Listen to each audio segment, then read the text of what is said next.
Simon had never seen a dead person before, and Mr. Jackson wasn't about to let him have much of a look at this one. The corpse was face down, dressed in a light green jacket and brown skirt, but it was clear that the woman had been hit on the head by something hard. A pool of blood encircled her upper body, and her hair was matted with congealed brown goo. And that was about all Simon managed to see before the detective ushered him away, telling him the rest wasn't a pretty sight. Simon deduced she'd been lying on the ground for some time because the body was engulfed with flies buzzing around and feasting on the sticky blood. Mr. Jackson whisked Simon outside, and together they sat in the comforting warmth of the sunlight on a stone bench built into the chapel's exterior wall. Here they waited for the uniformed police to arrive. An ambulance turned up too, although it was too late to resuscitate the poor woman. She was beyond all help. Fortunately, Simon had his mobile phone with him. Had Mr. Jackson found the woman on his own, he'd have to search for a telephone box to call his colleagues at Brampton police station.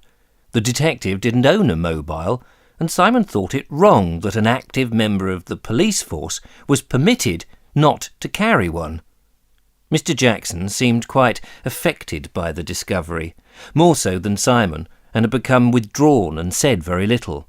Simon, on the other hand, was keen to discuss the situation.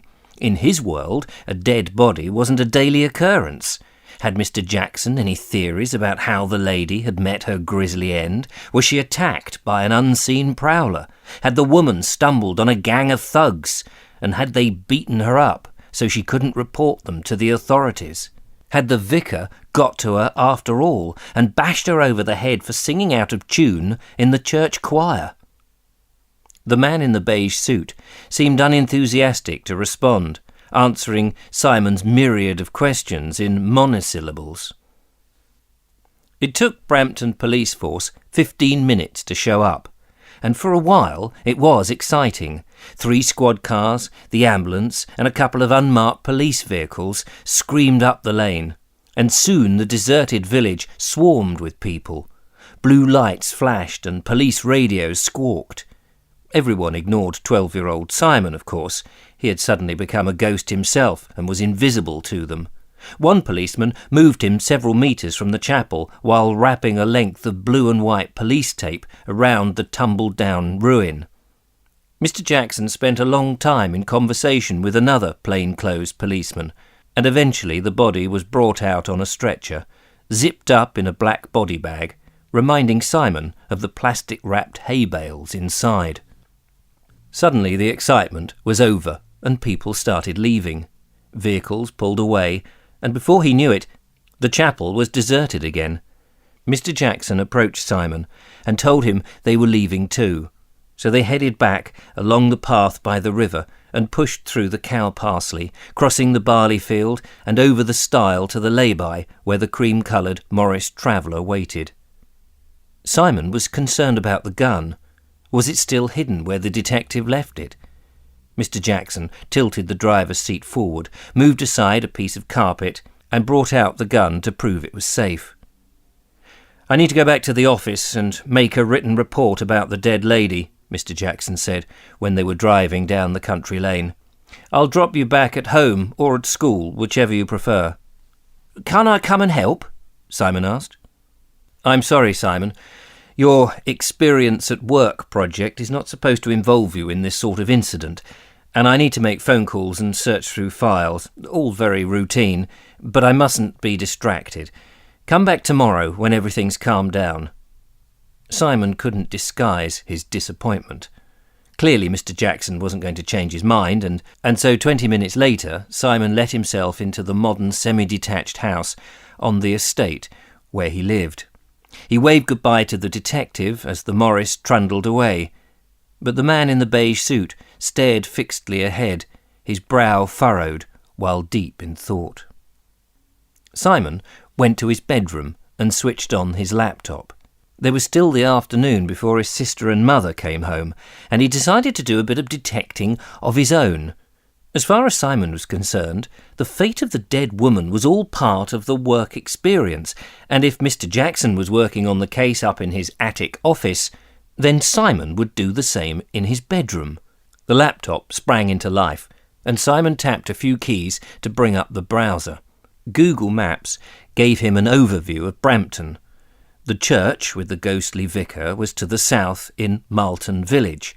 Simon found it on the map and zoomed in. The roundabout leading away from the church connected to the dual carriageway, and the petrol station where they brought their snacks was only a mile or so further south and simple to find. After buying the fizzy drinks and crisps, Mr. Jackson had driven down a wiggly country lane for another mile. Simon traced the road on the map, zooming in until its name popped up, Little Thatch Lane. Adjacent to it ran the river. Next he switched to the satellite view. This was better because he could look down on the lay-by where they had parked the Morris Traveller. He found the wooden stile and the farmer's field they had walked across. The satellite photographs were out of date, taken in the winter, he figured, for there were fewer plants along the riverbank and the ground had a covering of frost. Simon followed the path and the river northwards and soon spotted the grass field with the remains of the chapel. He zoomed in, filling the screen with just the field and the ruin. The chapel's roof was in better condition in the satellite photos. Also, the grass was shorter, revealing rectangular shapes in the earth. Simon realised these were the markings of the lost village. Still present in the ground with square outlines, where houses and huts once stood. No imagination was needed to work out where the walkways and village tracks had been. Simon peered back into history. When he clicked on the Google Maps menu for labels, the word Nolly Bowl popped up, but nothing more. Simon sought more information. He opened a new tab in the browser and tapped out the name of the village in the search box and pressed Enter. The first entry to come up was entitled Nolly Bowl, Deserted Village, giving a smidgen of history, which amounted to more or less what Mr. Jackson had already told him, along with a photograph of the chapel.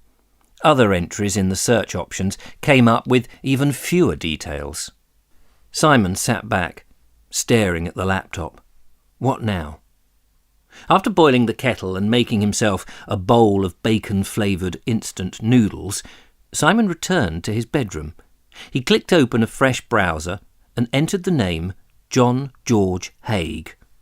A multitude of entries about the acid bath murderer popped up, many with photographs. Simon switched to the images option. Haigh's face, or was it the vicar, was plastered all over the screen. In some shots he was handcuffed to an old-fashioned-looking policeman outside a town hall in a place called Horsham. Crowds of onlookers lined the streets, wrapped up in big coats and wide-brimmed hats. The prisoner had a very long, expensive coat on and was smiling in the photographs. Simon thought it was strange that someone arrested of murder was actually smiling. The caption said he was being led to Horsham Court for a hearing. His confidence looked out of place and very unsettling. Other photographs showed the workshop in Leopold Road, with policemen searching the timber yard. There was even a black and white photograph of Mrs. Durand Deacon, Haigh's last victim. She looked a kindly old biddy, dressed in expensive clothes, jewels, and a large floppy hat. Simon took the empty bowl downstairs and placed it in the sink, splashing a little hot water over it to let it soak, like his mother always did. He looked at the clock. It was nearly 5, and his mum would be back from work soon. She worked in the supermarket and would be tired. Who knew when his sister Claire would come home? Sometimes she didn't get in till late. Simon returned to his bedroom and noticed the battery light was flashing on the laptop, so he gathered up the power lead and plugged it into the wall socket. Opening a new browser, he tapped the vicar's name, Reverend Jack Willoughby, into the search box. Here he drew a blank. Nothing significant came up, only a few references to other people with the same name. Nothing about the Malton vicar, and certainly no pictures of the man in his black robes, which surprised Simon. But then he wondered, Did ghosts turn up in search engines? Simon picked at his lip while lost in thought, and after a moment he tapped the words Marlton Church. Sure enough, up came information about the church that he and Mr. Jackson had visited that morning. There was even a picture of the pulpit and font, but not a sausage about the mysterious vicar. Simon closed the laptop and picked up his games console. He'd had enough detecting for one day. He lay on his bed and crept through a haunted house, firing laser guns at zombies that climbed through windows or emerged from cracks in floorboards. A thought occurred to him, and he paused the game just as a grotesque man with blood oozing from his eyes spawned in front of him, and he returned to the laptop. He searched for the Brampton Gazette, the local newspaper. When the front page flicked up on the screen, Simon nearly fell off his chair in surprise. The main feature had a picture of a lady in her 60s in a green jumper with a string of pearls around her neck. She was smiling. The headline read, "Missing counsellor found dead in deserted chapel." Missing? Simon felt the prickling of hairs at the back of his neck. Hadn't Mr. Jackson said something about a missing parishioner? Simon enlarged the photo on the front page. The counsellor lady grinned out at him, yet Simon felt his tummy go ice cold, for the dead woman was the spitting image of Mrs. Durand Deacon, the pensioner shot dead by John George Haig in the Crawley workshop and later dissolved into yellow sludge in a drum of acid.